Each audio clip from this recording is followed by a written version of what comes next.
Hey everybody, welcome to another episode of the Vitamin E Show. Real quick before we dive in, I want to invite everyone out to our May workouts. They're going to be every Saturday at 12 o'clock. 45-minute long boot camp style workouts there, open to everybody in the community. So bring out all your family, friends, no membership required. We're going to have a really good time. Yep. And in this episode of the Vitamin E Show, we're going to dive into some myth busting. So just some things we see in the gym, some misconceptions, and we kind of help you show how to fix those and get on the right track, get started off on the right foot. So please enjoy, share this video with your friends.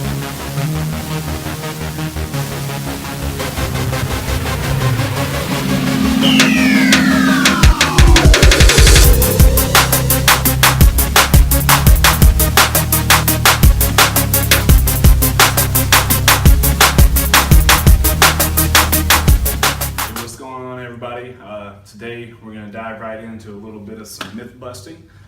Just some common things that we see a lot as far as misconceptions, things people do in the gym that is, just not the best way to go about it. It's sometimes a waste of time. Others are just inefficient use of time. So we're just going to dive into that. So the first thing on topic is diet and dieting are two very different things. So let's be clear. Diet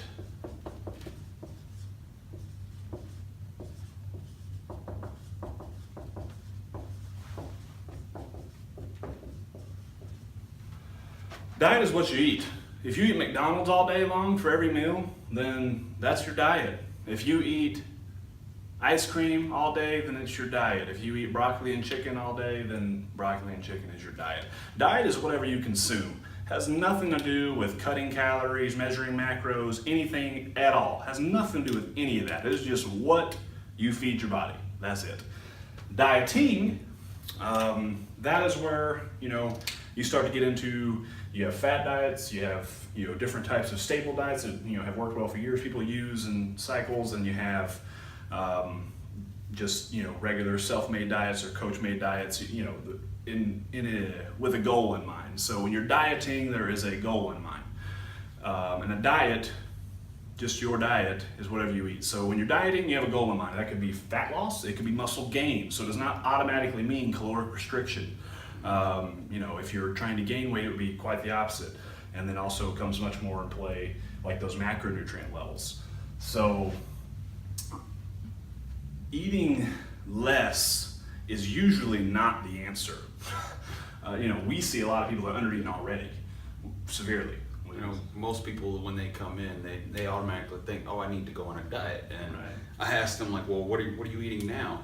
Well, they may name off 2 meals that they get throughout the day, the majority of, junk food, not healthy stuff, and they are under-eating all of the stuff that they actually need to be eating and overeating all of this junk, sugar, carbs, things like that. So, Yeah. We see it a lot too. People go to like maybe a weight loss clinic and they get prescribed a diet that's 1,000 calories, 1,200 calories, just ridiculously low. Like you are destroying your metabolism. This is what happens over time with cutting calories. So let's take John Doe, his BMR, his basal metabolic rate, his maintenance level calories, if he works out that day, the amount of calories he's going to consume just being alive and the workout. Let's call it 3,500 calories.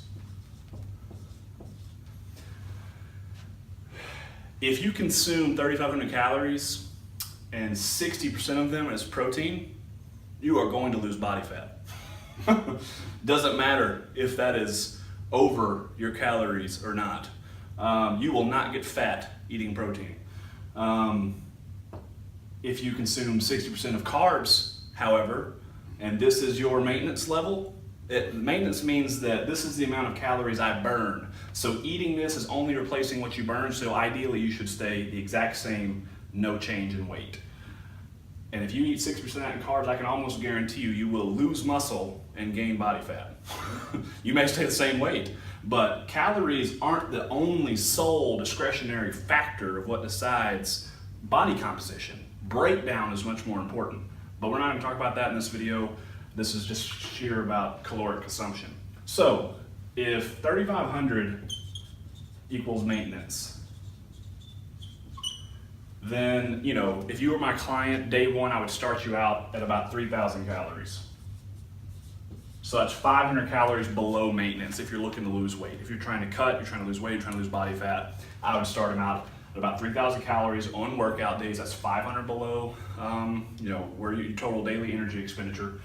And then on your off day, you know, if this is your TDE on workout days, then on off days it's probably around 2,800 to 2,700. So I'd have them like at 2,200 on that day. That's still double what most doctors prescribe for weight loss diets. Don't get me wrong, consuming a very low amount of calories will make you lose weight, but not necessarily the right kind of weight. And it could be, it could not be. That's totally dependent on your genetics and also exercise and quality of those calories, and all that comes into play.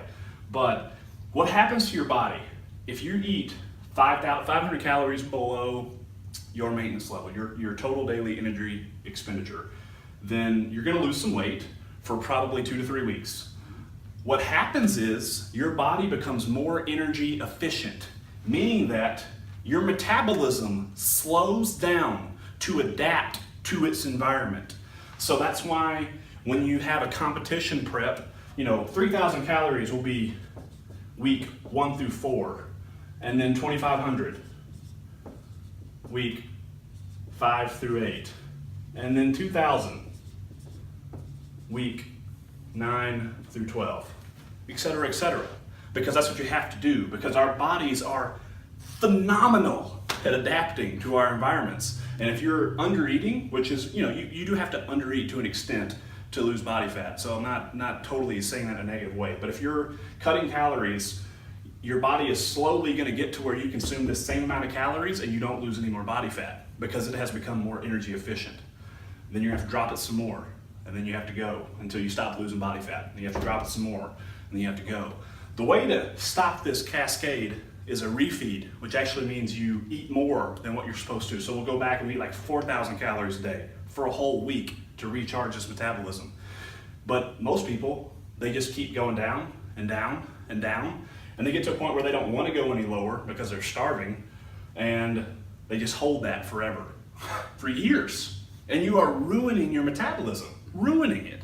So, you know, we talk about diet, we help you with nutrition, but you need to keep in mind, you gotta be smart about it, and you need to understand what's happening to the body when you make these changes. And this is a perfect example, hopefully, to kind of explain, you know, the difference in just diet, being conscious that you eat better things, like trying to make healthier choices and eat more whole foods, get more protein in. That is a diet. That's just paying attention to what you eat. You will, by default, probably consume less calories than you were before because the foods that are good for you are less caloric dense and more nutrient dense. So right now we live in a society where we eat foods that are very caloric dense but very low in nutrients, sugar, carbs, fill in the blank, versus, you know, vegetables, whole meats, things like that are full of nutrients and low in calories. So diet and dieting are very different things, and just because you want to adopt a healthier lifestyle does not mean you have to cut your calories at all whatsoever. Just make better choices. And just to kind of provide an example from that, I kind of saw firsthand with one of my clients before. It was very hard to tell her anything because she was on this diet where she was eating these meal replacement bars, a couple of them a day, eating about 1,000 calories max every day. And over the course of about 6 months to a year, she had lost 100 pounds. She comes in there excited and she's like, yeah, I just need to tone up now. But she's about 45% body fat now. You know, got the loose skin hanging everywhere and has absolutely no muscle to where we get to do about a quarter squat and yeah, she just about collapses and falls over. So she's eating away all of her muscle mass and just store it as fat so that your body can conserve that for energy to get itself through the day there for starving itself. So that's in that case, you know, there's so much more that you have to do to build that strength back up before you can worry about toning up and cutting that body fat back down. So it's kind of counterproductive to do that. Yeah. So big misunderstandings surrounding nutrition. Do not default to cutting calories. You probably need to eat more. Most people are under eating, and especially when you're adding in exercise, you are breaking down muscle mass. And if you don't take in enough protein, you cannot repair your body. Your body cannot fix itself like it's supposed to. The idea of resistance training is you break down your muscle mass and then you consume food to rebuild it, which boosts your metabolism, creates thermogenic effect for eating a high amount of protein, all types of benefits. But you have to eat. You have to eat. So we'll stop on that one for now. But we could go on maybe another video. So diet and dieting, two different things. The next one we were going to talk about is training core to lose belly fat. Okay? All the time. All the I hear time. it all the time. It's one of the biggest things that I hear when new members are coming in looking in the gym. All right, what machine that you got to work this? And like, biggest thing is going to be adjust your nutrition, because that's 70-80% of it right there. So don't get me wrong, core is important. You need to have a strong core. Core matters. Core strength matters in every exercise you do, especially the more advanced lifts you do, and if you are going for more of a bodybuilding style exercise routine, core is even more so important for you. But just everyday people, core is involved with everything: breathing, sitting, standing, everything you do on a day-to-day life. Posture, core is so important. So it does need to be trained. But number one, you cannot spot train body fat. There is a slight argument there to, over time you build muscle in certain areas, and then that muscle will help consume more body fat in that area. So if you look at it on a scale of like a 5-year term, then yes, you can spot train body fat to a degree if you're already somewhat lean. But in general, as far as going to see results next week, you can't spot train body fat. So training core to lose belly fat is the absolute worst way to go. It's a very small muscle group. It doesn't burn very many calories. It doesn't consume a lot of energy when you exercise core. You want to do more compound lifts that engage the core, and also lots of other major muscle groups. So really good examples are like squats, deadlifts. You can do thrusters. There's all type of Olympic lifts, clean and presses, and there's different variations of that to make them safer if you don't know how to get started, or if you don't know how to do those lifts, come by. We'll be happy to teach you and show you how to do those lifts. They're very safe. They're very doable as long as you have the foundation first, so we'll kind of help you determine that as well. But training core to lose belly fat, just about the worst way to go, biggest waste of time when you're talking about belly fat.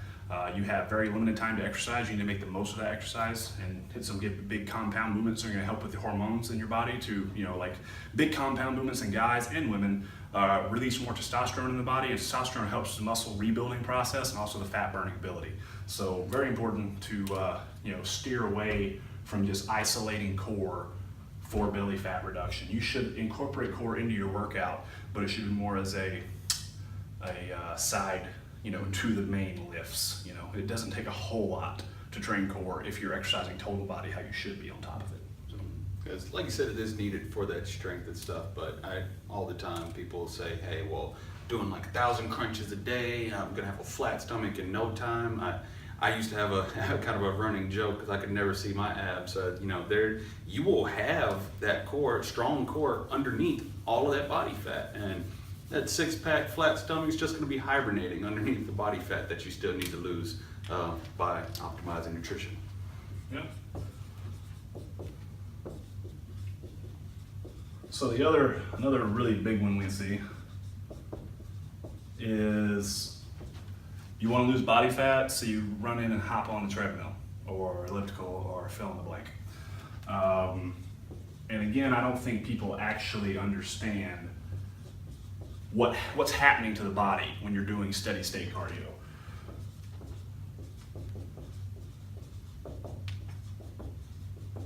So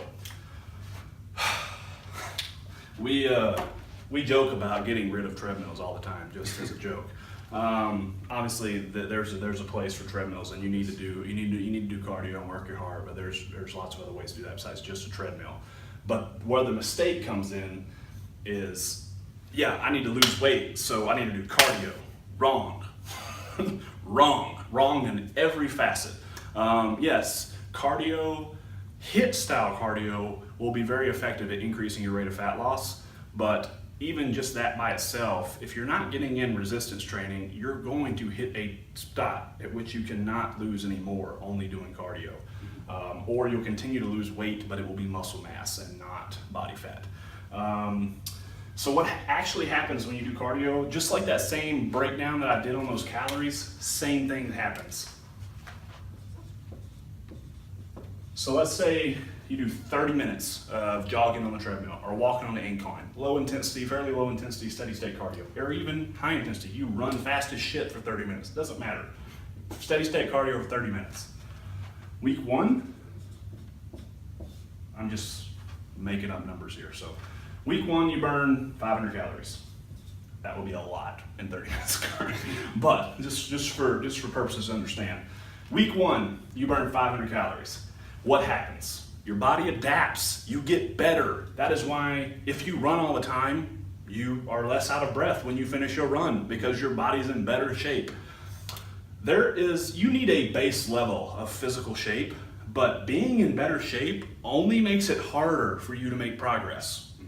It does not help you make progress. Being in better endurance shape only makes it more difficult for you to lose body fat and gain muscle. So week 1, you burn 500 calories. You hadn't been doing shit. Now you're gonna hop on the treadmill and run for 30 minutes. 500 calories. Body's not used to it. It's weird. It's new. So it burns a lot of calories. Week 2, just 1 week later, most studies indicate that it takes 20% more effort to yield the same result. It varies from study to study, person to person. But I mean, real quick math, at 20%, that would be 100 calories less. So in week 2, you burn 400 calories, same amount of work. Week 3, that's 320, same amount of work. You see how fast this is tailoring down? And if you do anything for any type of consistency, which you should be, you're gonna be running on the treadmill at some point and you're only burning 50 calories, for 30 minutes of hard work. Whereas if we kicked your ass for 30 minutes of functional circuit training, you burn so much more calories than even week 1 of your workout. And you're gonna continue to do that because it's always changing a little bit, just a little bit of different variations because your body gets used to things. People talk about muscle confusion and I don't think they understand why. It's because your body gets more efficient at that movement and conserving energy during that movement, whatever that movement is. That's why doing bench press will make you stronger at bench press. But doing bench press does not make you stronger in life. You have to increase overall body strength to increase functional strength in life. Sure, if you can bench 450, you're probably gonna have some more strength if I need you to push a wall down. But when is that gonna occur in life, So it's, you have to build functional strength to build overall strength in life. And also as far as like body composition and getting in better shape and well, not getting in better shape as far as conditioning, but better shape as in composition. HIIT training is much more effective, whether that's cardio HIIT training, because it can be accomplished without weights. Just weight training, HIIT training is much more effective than even cardio HIIT training. It also can be a lot more fun. As fun as fitness can get for some people. Less monotonous, we Exactly, yeah. I see this is kind of one of the biggest reasons people fall out of the gym. They come in and the only thing they know to do is hop on the treadmill for 30 minutes and they get bored of that very fast. For multiple reasons. Bored because it's boring and bored because they stop seeing results because of this. Exactly. So and that's when people will fall out. Oh, well, I'm not doing something right. So, I mean, if your automatic go-to is to hop on the treadmill when you first come into the gym, then just stop in and ask somebody, hey, what can I do a lot more efficiently with that time, get a little bit better results, kind of change up what we're doing here. So running out of time, I'm going to address a couple other quick things. This one's going to be more for the guys or women bodybuilders.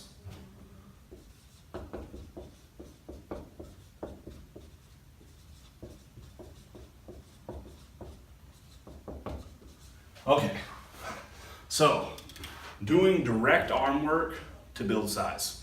I see this all the time. And if you come in and watch me work out, or any guy that's rather large, we do direct arm work. We do. But it's because we've been doing this for a long time. And we've built a base level of strength to where when we do curls, we use 50, 60, 70 pound dumbbells, not 10, 15, and 20 pound dumbbells. I'm sorry, gentlemen, but if you're an ectomorph, meaning that you're naturally very slender, you don't gain body fat, and it's really hard for you to put on muscle. If you have those genetics, doing direct arm work is not going to build arm size for you. Before you even get into direct arm work or direct anything, isolated movements, anything, you should be able to bench your body weight and squat your body weight. At least, bare minimum. I would prefer you be able to deadlift your body weight or double your body weight as well. But before you get into any direct isolated bodybuilder movements, you need to be able to you need to have a base level of strength so that you can actually throw some weight around in your hypertrophy workouts. If you're doing 12 rep hypertrophy workouts and you're not using any weight, you're not going to grow. You're going to have to some extent, you have to have the level of strength, and there is a magic number in there at which when you start using a certain weight, you start to see more muscle growth. Because a lot of times, I mean, the pump is going to wear you out and stop you from being able to do any more before you actually get to where you're building up Before you strength actually there. fatigue the muscle. Yeah. Yeah, you're using that 25-pound dumbbell and you're getting in 20 reps, and they're good reps, and you're isolating it, and it feels good, and you got such a nasty pump going on, but you're not getting any bigger, and that's because the density of your workout is very low. Muscle fiber recruitment, muscle fiber breakdown is very, very low in those workouts. So, if I got a new client tomorrow and you're a guy or a girl and you're naturally small, or even if you're naturally big, if you naturally carry a lot of body fat and we have to cut weight first, before we get into any type of isolation movements, we're gonna spend probably 6 to 12 weeks of 3-day-a-week full body routines, learning all of the Olympic lifts, building strengths in your main lifts, bench, squat, and deadlift, before we even get into a split routine. Like I said, you need to be able to bench and squat your body weight before you get into a split routine. So, like I said, doing your compound lifts there, and any pull movement you do, you are activating those biceps. Yep. Any press movement that you do, you're engaging those triceps there. How tall are you? 5'10". Okay, so here's a perfect example. I'm 6'6", it's 5'10". Student never works arms, his arms are bigger than mine. I work arms hard as shit every week, and I'll never be as big as him. So if you're 6'6", you do need to do direct arm work. But even if you can squat double your body weight, bench double your body weight, and deadlift double your body weight, if you're under 6 foot, there's not a whole lot of need for direct arm work.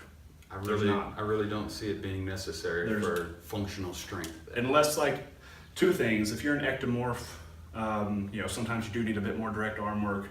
And if you're very tall, if you have long limbs, you will have to do more direct arm work. Those are the only two scenarios where it's absolutely necessary. Other than that, I'm not saying don't do it and it won't help. I'm saying that you should be focusing most of your energy on your big lifts. So, cool. One more thing real quick, we'll wrap it up. What's the last one? Okay. This is maybe our favorite one. So, starting with an extreme routine. And when I say extreme, I mean for your average guy, you're 150 pounds soaking wet and you come in and you start Arnold's routine tomorrow. Or for a woman, you've been watching Paige Hathaway on Instagram post all her workouts all week long, and you start her program on Monday. And you're doing a 5-day-a-week routine, 5-day split, you're doing arms, you're doing chest, and you're doing legs, and you are creating more problems for yourself than what you're gonna get out of it. Number one, again, remember what I just said. You need to build functional strength first. You need to build a foundation of strength before you begin split body routines. So in the beginning, we tell everyone you need to come 2 to 3 days a week and do full body routines, build your strength, build your stamina, build those things before we start going to a split routine. It's because if you start going to a split routine and, for instance, my wife, okay? She can barely do lateral raises with a 5-pound dumbbell, okay? Well, you're not gonna build any muscle doing lateral raises with a 5-pound dumbbell. So you gotta build functional strength. You gotta build, I find that, we have her on a program to build some strength, but you gotta build that strength. You have to be able to actually lift weight to the point of muscle fatigue, both men and women, to really benefit fully from resistance training. Even if you're looking at this right now, you're like, I don't want to get big. I just want to be, kind of, okay. You take any medium-sized guy, they work hard to be medium-sized and be that lean. It's hard. It's not just, they're not just coming in and doing 50 reps and, they're killing it. And they also are a lot stronger than you would think. They don't advertise all that as much because they show you what they're doing today, not how they got there. And so, when you get started, before you jump in to this 5-day-a-week split routine, let's be realistic about how much time you have to spend in the gym each week, because we have jobs, we have kids, we have family, we have things, we have obligations. Do you really have time to spend 5 days a week in the gym? And then number two, are you eating enough to spend 5 days a week in the gym? Because most likely you're not. If you're working out hard 5 days a week, you're gonna have to eat a lot more than you're usual to. And like we said, the biggest problem is often undereating. So when you combine undereating with overtraining, that is where injury happens. So undereating plus overtraining, you are going to get hurt in a matter of time. You're doing more harm than good. You need to eat more and train less until you get kind of in the routine. And a lot of it is kind of a mental thing too. You know, starting out, at the end of the day, like, you have to make the decision that I want to do this, and you're going to do it or you're not. Absolutely. But you don't want to work against yourself. You know, saying that, hey, I'm coming in 5-6 days a week. You set your goal at 6 days a week, and you only make it 5 days. That's slightly discouraging. Yeah, to it's yourself. mentally Like, defeating. you know, You're creating an atmosphere of failure. whether you think it is or not, and then if And you we don't even think it is. If Not at your all. goal was That's 6 awesome. and you came 5, you did awesome. But that's not how you're gonna see it. It's gonna be like, damn, I'm supposed to go 6. Yeah. Well, I'll just start back Monday, and then Monday comes. Well, I'll start next Monday. Like, that's how it happens, guys. That is how it happens. We see it all the time. We have conversations with people all the time to get them back in and get them started again. And we'll do it as many times as it takes, but we want to help you prevent that in the first place. Just not overwhelm yourself, set reasonable expectations. That's why whenever we're getting someone started on a program, we ask the question, how many days a week can you guarantee me 45 minutes in this gym? How many days a week can you guarantee 45 minutes? Start there. And whether it's 1 day a week at the gym and 1 day a week at home, or 2 days in the gym and 1 day at home, whatever. Start with what you can do, and then build the habits. Build healthy habits and get rid of bad habits, and then we can look at building on that program. Because fitness is a lifestyle, and Lifestyle. you don't just up and start a whole new lifestyle next day. You have to incorporate it into your current lifestyle for you to be successful and maintain it. And just generally speaking, it takes about 6 months to break bad habits and 6 more months to break new ones. So you're looking at a 12-month onset when you decide to start this lifestyle. No one wants to say that, no one wants to tell you that, because it's not what you want to hear, but that's the truth. It takes 12 months to really build this lifestyle, and so you need to be in the mindset with something that's attainable and reasonable and maintainable long term. And if it's not maintainable long term, unless you're an athlete or you're a bodybuilder competing and you're doing stuff for short-term goals, you should throw it out if it's not sustainable long term. Obviously, there's always room for short-term goals too. But general rule, if you can't sustain it for the next 12 months, you shouldn't be starting it in the first place. Yep. Well, cool. Hope that was helpful. Hope that was fun. And we'll see you next week.